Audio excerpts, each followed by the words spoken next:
Is Jalen Milroe the real deal? Every single week, Alabama's just been stumping a mud hole in people. And shout out to Sora for going all the way in and just being like, Alabama is going to be the best team in the SEC. They're not going to lose a step. They still ain't leaving. Yeah, and it's crazy. 𝗕𝘂𝘀𝗀𝗀𝗀, we'll get into what you want to say first. I'll go second, and of course, since Sora's got a lot to say, we'll let him go last so he can close us out and wave his flag. But what do you think about the performance of Jalen Milroe so far, man? Is he the real deal?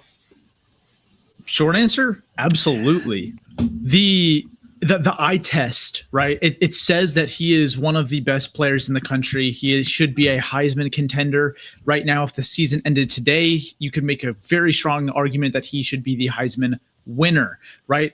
Then you look at the numbers, right? You have the eye test, you have the numbers, 72% completion percentage, 964 yards, 10 touchdowns to only 1 interception, right? So he has that elite touchdown interception ratio, 296 yards on the ground, 5.9 yards per attempt, 8 touchdowns, and 3 fumbles. So he's putting up numbers both in the air and on the ground. And keep in mind that he's only played really one half of football against both USF and Western Kentucky, only playing a full game against Wisconsin and Georgia. So the numbers and the eye test, seeing him out there like on TV, they both tell a story that Milroe is that guy, right? He is the real deal. He is legit. But I want to take a little comparison here, take a look at a comparison between his numbers last year and this year in 2 key categories. One of them is the depth at which he's throwing the ball. Last year, it was quite well known that Milroe had a cannon of an arm. The deep ball was his thing, but he lacked short and intermediate accuracy, right? Last year, he wasn't throwing it all too much in that it was a lot of deep stuff, right? And he struggled kind of in the 5 to 20 yards range, 5 to 15. And this year, he's seen massive improvements in his, he's cut down on the interceptions, as well as he's just throwing it, he's taking checkdowns more. He's making the right reads rather than just hoping for the big play.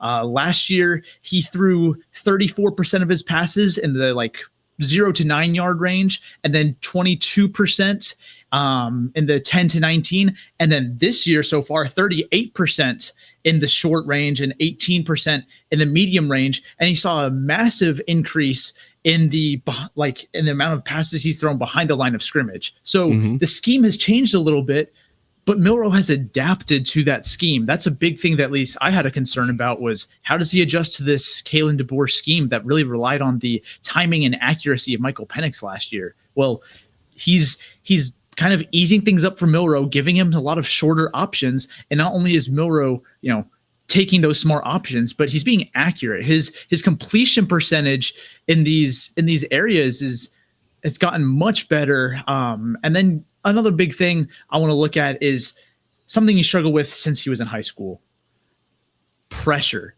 Ever since he was in high school, I have friends who went to the high school, Katie Tompkins, that he graduated from, friends who were trainers for the football team who know Jalen personally.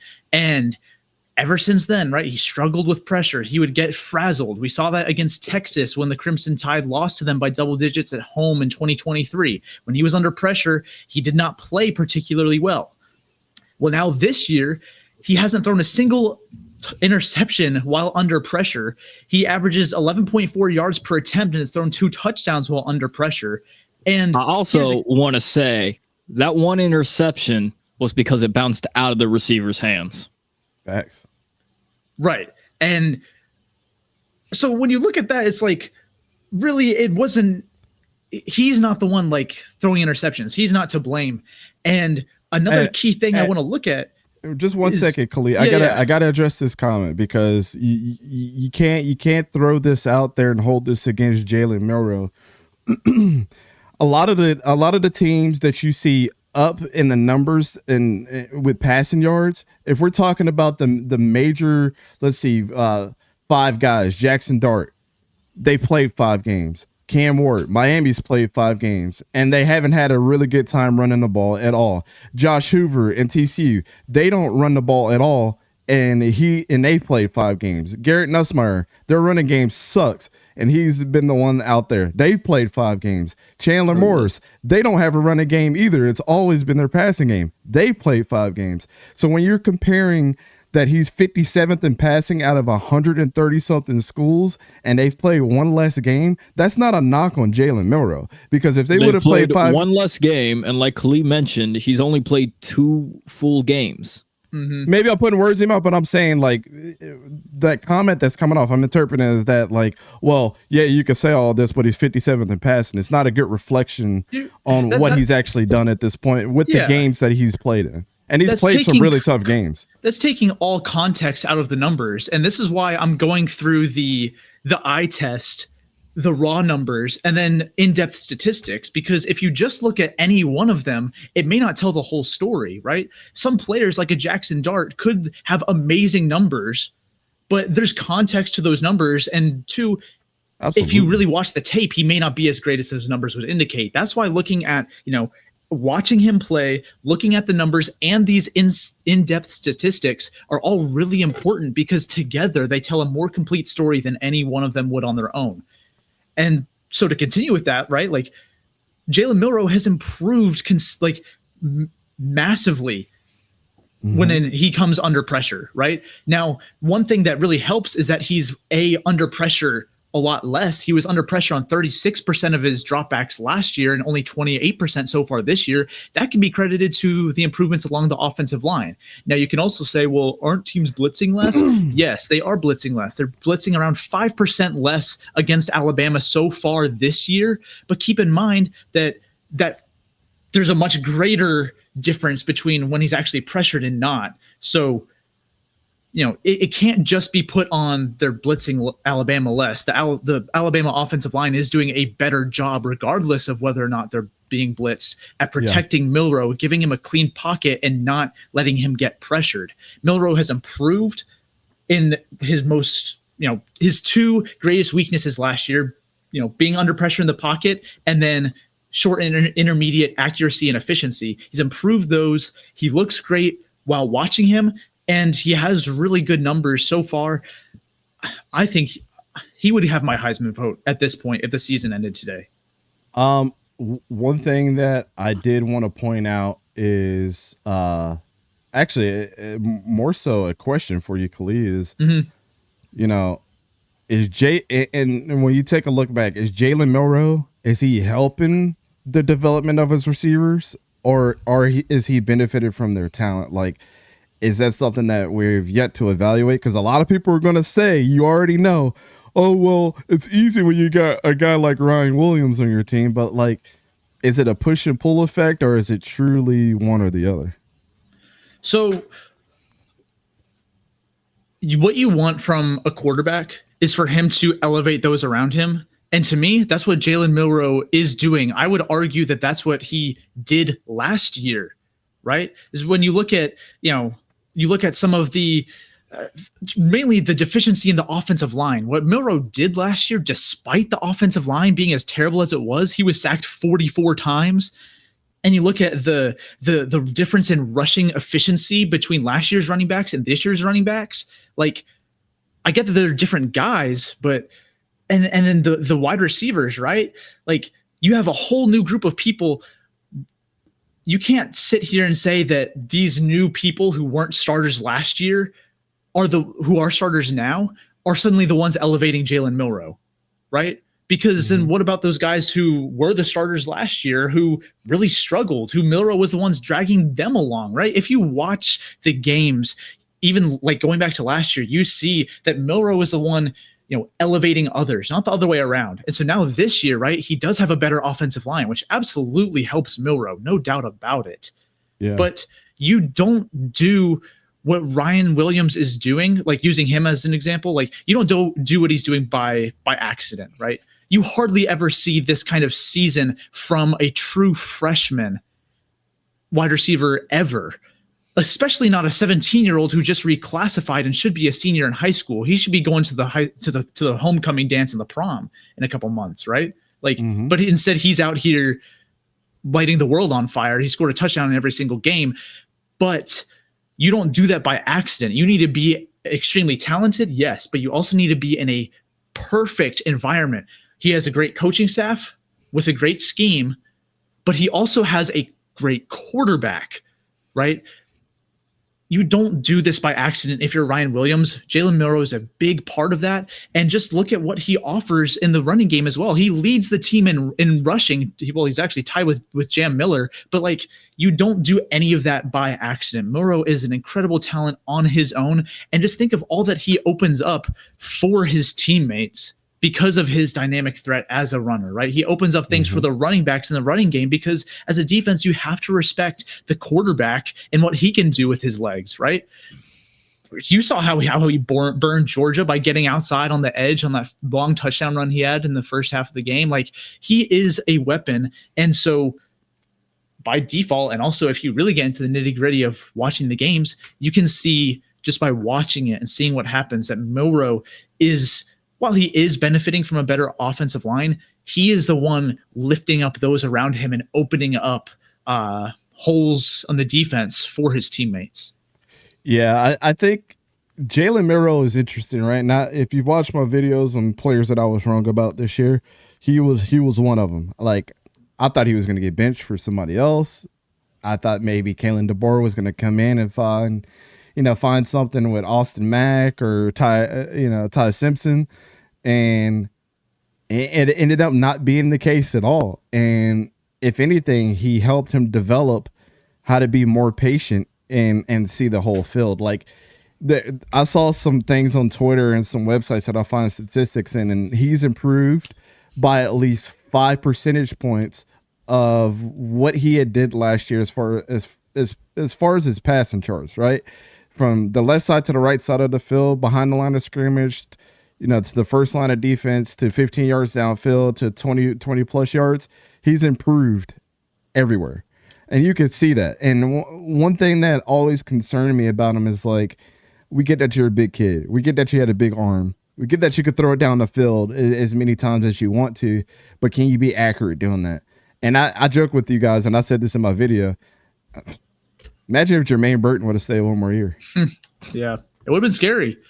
I mean, it would have been nasty work. And I came into the season thinking, like, well, if I said if Alabama's going to have any success, it's going to be because of that offensive line and Justin Haynes and Jam Miller, because they are that good of a tandem together. And then now it's like, now I'm thinking, like I said in my video too, is I'll argue with anybody. I get that we have the RJ Harveys and the Nate Noels and our boy Ashton Genty up there at Boise State, but the most explosive runner in the country is Jalen Milroe right now.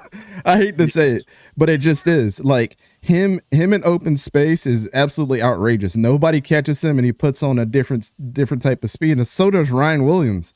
We saw that the dude literally turned on the burners within 5 yards to separate himself, took his mouthpiece out before he went into the end zone because he knew that he burnt everybody. Like, these dudes are outrageously. Oh, we'll see you real soon. Don't worry. Oh, these dudes are outrageously fast, man. And I just want to say kudos to him. And if you didn't hear me say this, I'm saying it right now. If NFL scouts are not drooling right now over Jalen Milroe, and I can tell you, I've been in some of those chats, they are. And there's a lot of teams that are already ready to tank their freaking season because the circulating news, and I threw this in one of my group chats with some scouts. I said, this dude is the better version of Tim Tebow. He is. Like, mechanics wise, he's a better version of Tim Tebow. That's crazy to say, but if you look at it, you look at what he's doing right now, and if he ends his season at the same high clip that he's playing, he's going to be a better prospect than Tim Tebow coming out. And what Tim Tebow lacked in the NFL was his arm. This is like if you put Tim Tebow in a lab and you say, I need you to throw better. And then you have Jalen Milroe. And he's faster, he's stronger. It's crazy, man. I don't know. I'm just like, as a quarterback guy, I'm really surprised at the trajectory that he's taken. And I'm so happy. Like, when I make these videos about me being wrong, I make them with a smile on my face because it makes the game better when these players are better than what you think that they're going to be. So shout out to Jalen Milroe, shout out to Kalen DeBoer, whatever voodoo magic he's got going on. And shout out to Ryan Williams and everybody else that's on that team that are reaping the rewards of, don't count us out. And if you've ever watched a Jalen Milroe interview, and there's always a perception, and I'm going to just put it out there. I hate saying these narratives, but there's always a perception with a big black dude with braids, and he plays football and got tattoos. Everybody knows it. We can't ignore it. That's just how it is. That's how society is. But if you ever watch Jalen Milroe have an interview, he's intelligent. He has fun. He's always got a smile on his face. And he's always there for his teammates on the sideline, getting these guys hyped up. Like, I don't know how you're not drooling over the fact that this dude can be not only a media guy, a great teammate, but it's got all the physical attributes. In today's, like when we talk about NFL prospects, I always put it, is he an NFL quarterback from what today's society expects him to be, right? You got to be mobile. You got to have the big arm. And you got to be a great teammate and handle the media. Jalen Milroe's got the complete package. Go ahead, Sora. I know you about to cook. Y'all know that Shannon Sharp meme where you got the red Solo cup pouring in the whiskey.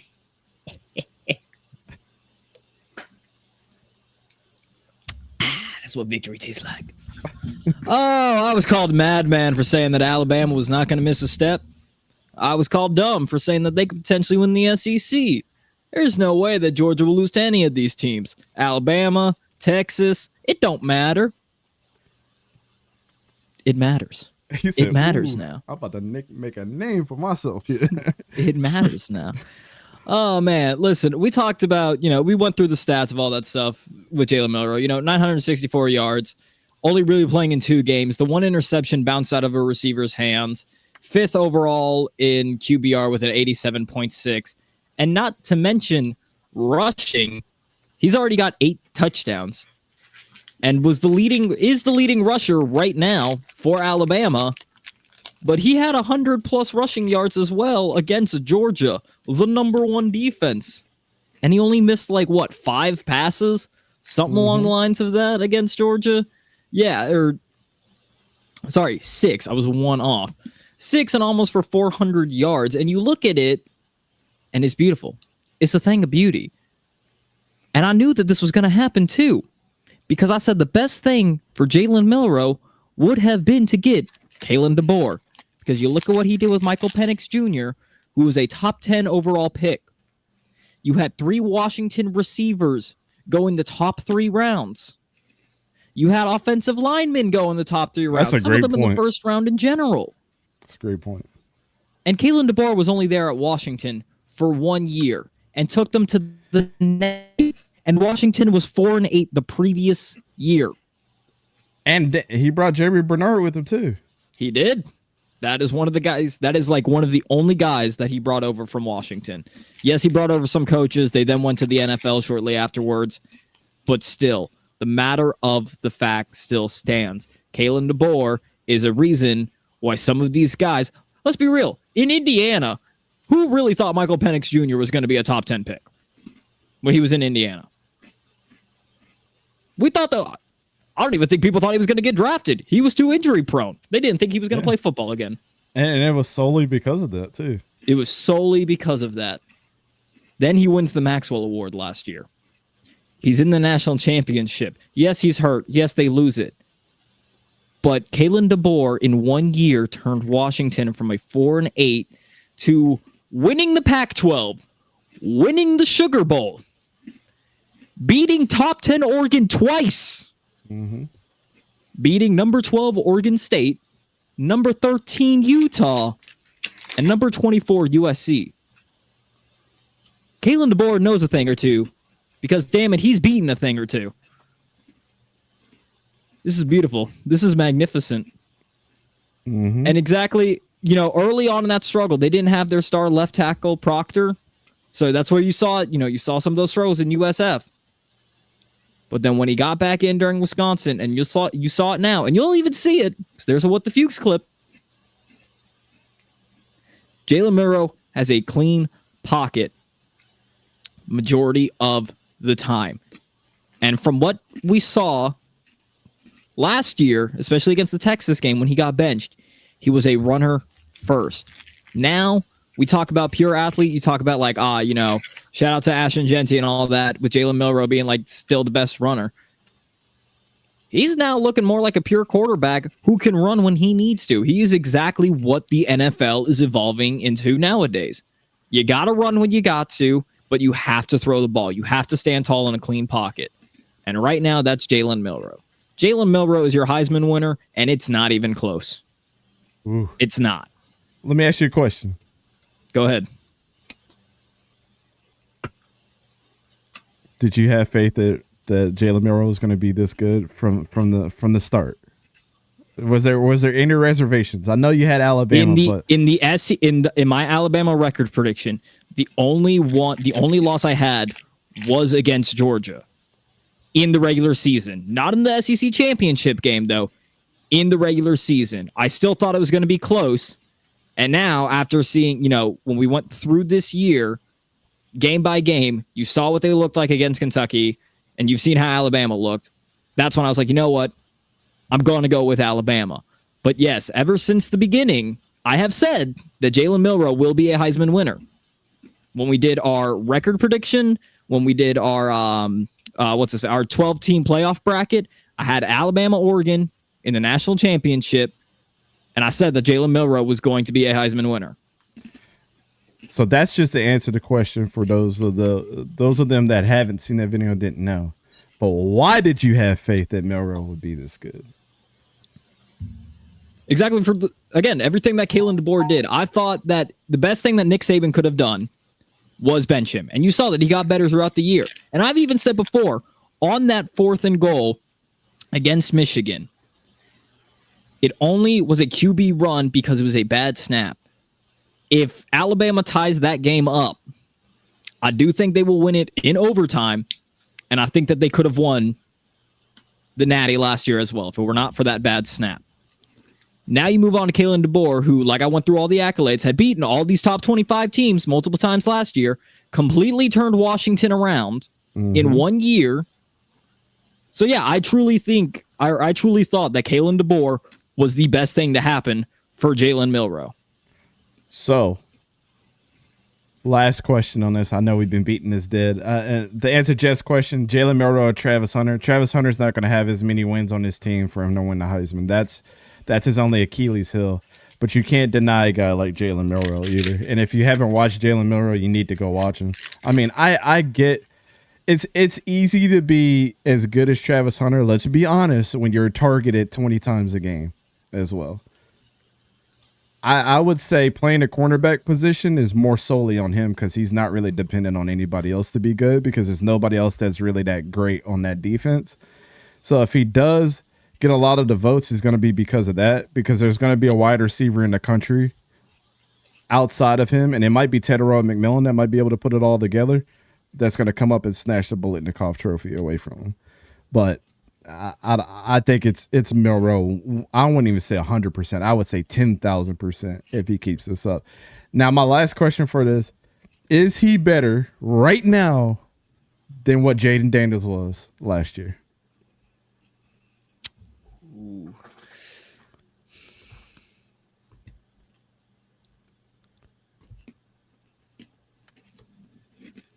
I would say so, yeah. I'm saying I think 100%. I think he is the better runner. He's smarter with taking hits. He spreads the ball out a lot more than a Brian Thomas. Now, granted, do I think any other receiver? Do I think Alabama's going to have 2 first-round receivers? Probably not. Because again, as Khalid talked about, one of their veterans that was on the team last year, Kobe Law, he only had 1 catch this game, last game. So Milroe spread the ball around to like 11 different people. Whether they had 1 catch or multiple catches like Ryan Williams did. Khalid, go ahead, and I'll close this out. Yikes. Dude, it's picking, you're really just, I forget the phrase. I mean, you're just picking at straws. Like this is. There's really they're both incredible players. I think if I had to choose one, I would still say that Jayden Daniels was a better passer, more proven, had done it more consistently. But I think that you can also say that he had better wide receivers around him. Ryan Williams is obviously the real deal, but Brian Thomas Jr. and Malik Neighbors were both first-round wide receivers, right? I mean, one was the top 10 and one was and Kyron Lacy might be another one. Yeah, exactly. and you also look at the history of, granted, you could say the same thing with Alabama, but like in recent, you look at the history of LSU with Jamar Chase, Justin Jefferson, Brian Thomas Jr., Malik Neighbors. Yeah. These are two guys that are just known for producing talent, or two schools known for producing receivers. Yeah. And Milroe and Daniels are both different types of runners, like Sora mentioned, but I think I would take Daniels right now. But I mean, a few more really good showings, throwing the ball from Milroe, and it's like either one. Man, I completely get it. You know what I mean? I think right now, 100% without a doubt, I think Jalen Milroe is better. I think I've seen some ridiculous throws out of Jalen Milroe this year that I didn't see last year from Jayden Daniels. I don't know. Yeah. I think Jayden Daniels got a lot of the spotlight because of those receivers, so I do agree with that. But also lining Malik Neighbors up in the slot helps out a ton. Yeah. Because he was one of the quarterbacks last year that got a ton of yak yardage, not necessarily a lot of air yardage, from his receivers. And this year it's, I don't know. It's hard. Like, again, like you said, you're grasping at straws trying to figure out who it is when you really start thinking deep about it. Especially when it's like you look at Jayden Daniels so far, like in the NFL, and he looks a lot better than he ever did in college, passing wise. Yeah, and I'll always bring up the old saying to do a comparison. Who, if you were to switch them, would they have the same success? Now, here's what we do. We get the Giants to draft Jalen Milroe so that those two can duke it out. That would be awesome. I'd be terrified. Yeah. We're going to move on to the next thing, but let's see in the comments. Also, shout out to Grizz Marino of the Sora. How the heck did he phrase it? Hold on. Instead of the Nostradante or Nostradamus, the Soradamus or whatever. Yeah. Shout out. We already have the Nostradante sticker somewhere. Yeah, it's on the Discord. That TD pass Milroe threw in a wheel route was nasty. There's been a bunch of passes that he's been like, it's crazy. Listen, it's really if there's one thing that we've learned about Georgia, and you can go back to the last regular season loss they had against the 2020 Florida Gators, they can't defend the wheel route. It's that simple. They can't defend the wheel route. I remember not throwing to the middle of the field was everyone's big gripe on Jayden Daniels, which is kind of ridiculous because I felt like he threw a bunch of slants to those guys last year and I watched his film especially 1,000 times. Yeah, Malik Neighbors. I watched his film 1,000 times, and I feel like the same thing that Shedeur Sanders is having right now. I thought his arm was kind of noodleish, in a lot of situations. But I don't know, like, whatever he did to improve between then and now, and it's not like he wasn't deserving on the Heisman Trophy because he was. I'm just saying Which and it's hard to point out. I was the only one that had Jayden Daniels as the Heisman winner last year too. Just saying. Yeah, I mean, all of us either had Jayden Daniels or Bo Nix. That's how it was. What's crazy is that Jayden Daniels completed a majority of his passes in between the numbers at every single level of the field. Short, intermediate, deep, behind the line of scrimmage, and it wasn't even close. Yeah. I mean, I can honestly say that he passed the ball around in different areas, but to say like he didn't pass it over the middle of the field, I think some scouts didn't watch like all the film that they needed to make the determination of like that. They just saw whatever they wanted to see. But yeah, I like Milroe. I think it's an interesting question, but we'll be able to see.